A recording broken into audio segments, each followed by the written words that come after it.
Guys, it's Jim Exby with Compliance Professionals. Today I'm going to go over three things. Number one, I'm going to talk about fire extinguishers. Pretty simple to tell, right? I need to talk about tornado preparedness a little bit. And then I'm going to talk about active shooter for quite a bit longer. And then, of course, I'll go over the quiz. So let me talk a little bit about fire extinguishers to start off with. And the one thing I think that it's important is that we should all be able to look at a fire extinguisher, inspect it, make sure it's okay. Remember, when you're on the job, fire extinguishers should be at least 75 feet away from you. And a lot of companies make them 50 feet, just to be sure. But fire extinguishers are nearby. Here's a simple fire extinguisher right here, probably similar to the one that's near you.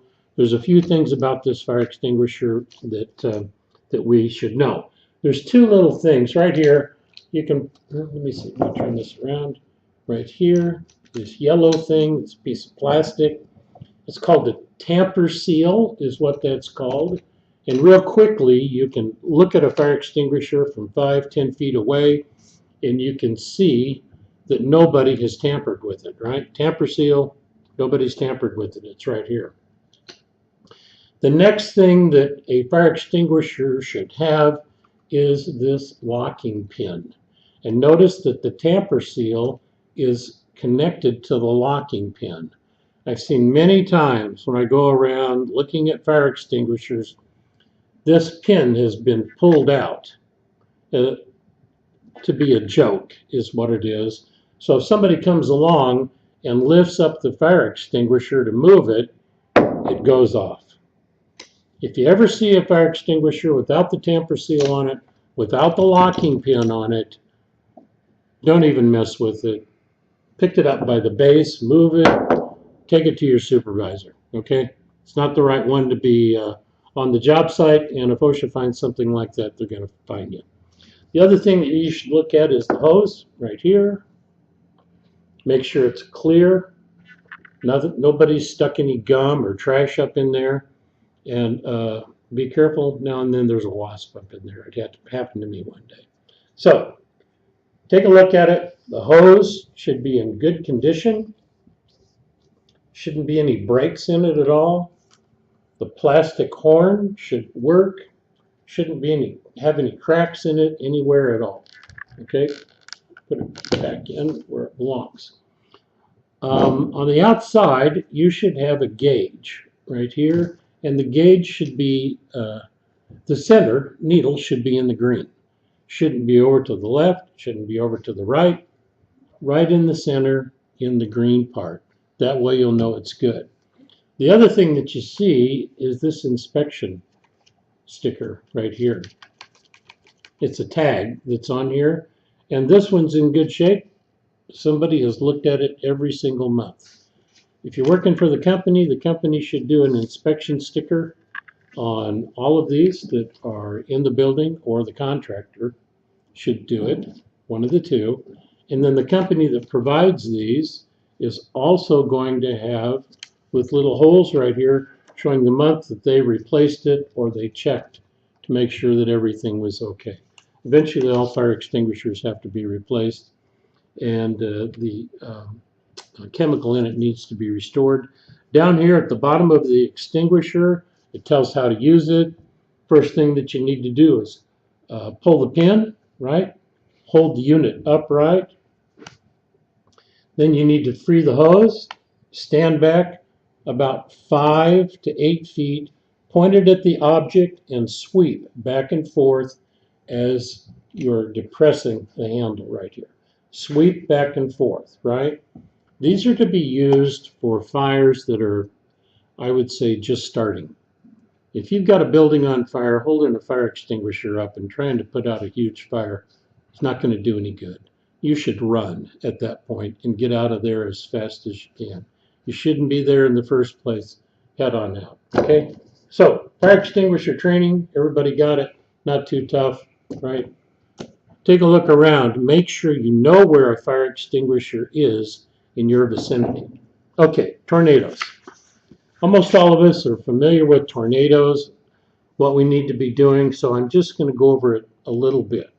Preparedness involves a continuous process of planning, equipping, training, and exercising in regards to tornadoes. I have found that there's very few individuals who have sat down with friends or family and discussed what to do in the event of a tornado. I mean, we all sit around and watch TV, and then all of a sudden there's a warning and it says, go to your basement. A lot of us don't have basements. You might be in an apartment complex. You could be at the movies. I don't know where you're going to be, but you need to plan ahead a little bit, look up at the sky, and look at the weather to make sure that you know if you're in a tornado watch, which means there's a possibility, or a tornado warning, which means there's one on the ground and it's nearby you.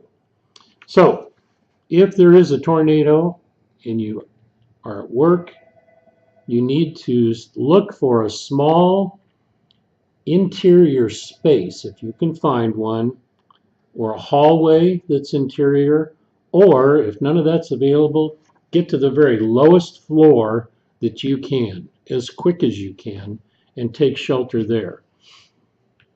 If you're in a place that has doors and windows, stay away from them, and also an outside wall.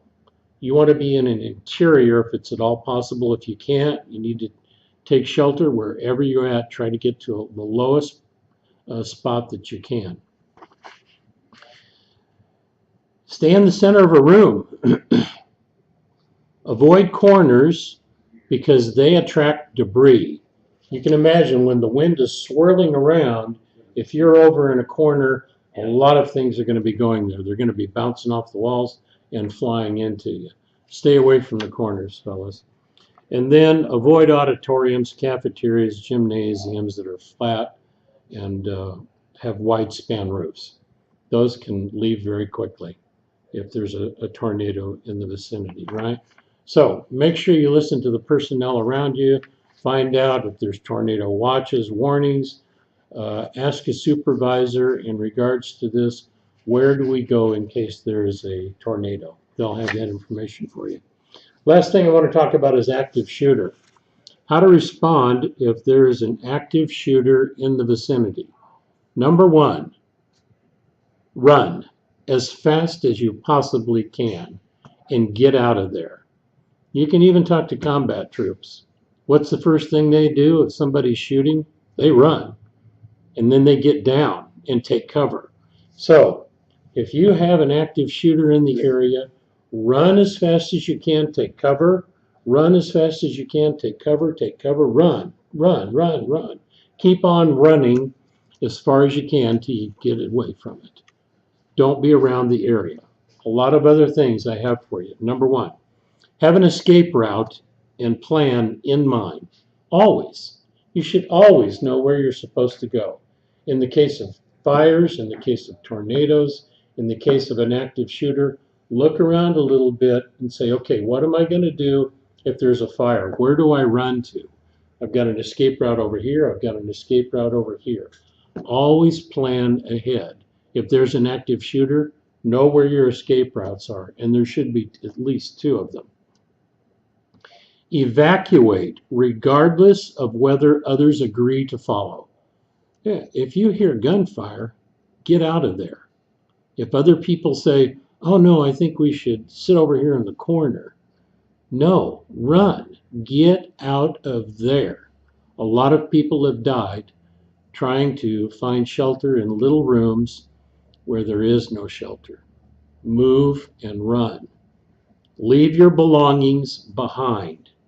You can replace them or you can come back and get them. Don't worry about tools and stuff in your lunchbox. Run as fast as you can. If somebody falls down and they're in front of you, try and pick them up and grab them and help them if it's possible. Prevent individuals from entering an area where the active shooter may be, unless of course they're cops. Let them run. That's okay. They can go in there, but if people are going the wrong way, grab them, say, no, we're going this way.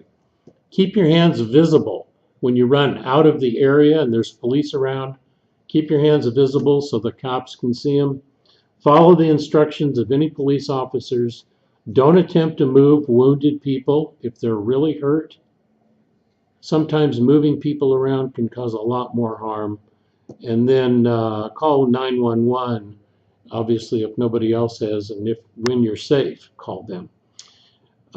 If it's not possible to run, hide if evacuation isn't in the cards. You've got to be moving if it's at all possible, but if you can't, hide where the active shooter is less likely to find you. Your hiding place should be out of the shooter's view. It should provide protection. Get behind some big machinery if it's at all possible. It shouldn't trap you or restrict your options for movement. If you have to climb out of a window, that's fine. Climb out of the window. Get out of the space that you're at. Lock the door. If you're stuck inside a room, lock the door and blockade it with as many people as you no, not people, I'm joking. Block it with all kinds of furniture or anything else that you've got. And if the active shooter is nearby, always make sure you lock that door. Put some wood in front of it, 2x4s, anything that you possibly can. Silence your cell phone. If somebody's walking down a hallway and you're in a room, you sure don't want that cell phone going off. Turn off any source of noise that might be around you. If you've got a radio going, turn that completely off. Hide, as I said before, hide behind large items. Remain quiet and evacuate as soon as you possibly can. Try and remain calm so you can think and use your head, right? If you cannot speak on a phone and your phone is going, leave it open. Or you can call 911 and leave your phone going. Whisper into it, active shooter, tell them where you're at, and then just set it down and leave it open. That way they'll be able to find you a lot easier. The last thing, and the last resort is this: fight as hard as you possibly can. Fight like you've never fought before. Do everything that you can to take the person out. Grab a tool along the way, grab a magazine and roll, whatever you've got, fight. If you carry a simple pen, grab a pen similar to this and fight with this. If you don't have anything like that, use your fingers and thumbs and dig into their eyes if it's all possible. Try and grab that firearm as soon as you can. That's the first thing you need to try and do. Grab the firearm and get it away from them if it's at all possible. Point it in different directions. Scream and yell as loud as you can and get people to come to your aid and help you. And then beat him to a pulp after that. Take him totally out. So there's no way he could grab that firearm again. No way whatsoever. Just destroy that individual's ability to move at all. I don't want him getting that firearm again and getting away from you. When law enforcement does arrive, and I will tell you the average is approximately 12 minutes throughout the nation. Could be shorter, could be longer, but approximately it's 12 minutes. They will normally come in fours. Sometimes two will jump out of a car.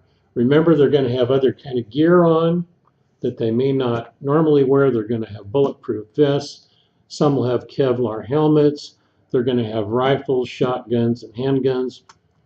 Pepper spray, I'm sure, is always on them anyway. And they're going to be shouting commands to you.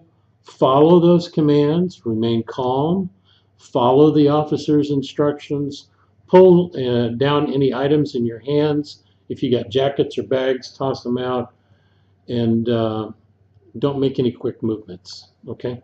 They're there to protect you. Okay, that's it on the 3 items that I'm going to talk about. I got a real quick test for you. During a tornado, one of the safest places to seek cover is a corner of a building. True or false? Yep, that's false. Remember, don't be in the corners. That's where all the wind goes. Oh no, and everything blows there, all the debris. Stay along the flat side of the wall. Locking pins should be in place on an active and reliable fire extinguisher. Here's the locking pin right here, a silver object. It's in place. That's the way it should be. Contractors should inspect fire extinguishers once a year. Actually, that's false. Contractors and companies need to inspect fire extinguishers every single month. Right here. If there's an active shooter in the vicinity, the very first thing I should do is run. True or false? Well, that's really true. And run just as fast as you possibly can. Fellas, that's it for this month. Thank you so much. It's good to talk to you, and we'll see you next time. Thank you. Bye.